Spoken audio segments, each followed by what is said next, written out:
siya. Hindi ko pa siya gusto that time, pero nagustuhan ko yung face niya kasi mukha siyang Asian.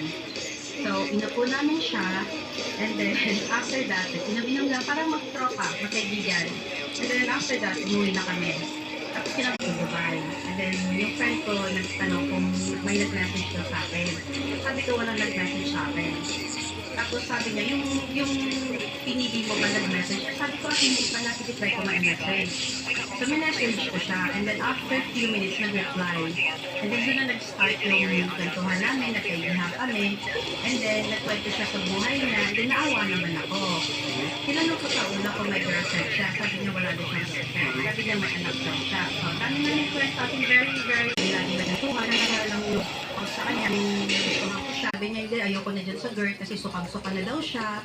Siya na daw laging gumagastos sa babae. Even buong pamilya ng babae, siya daw gumagastos. At the same time, pareho sila ng work.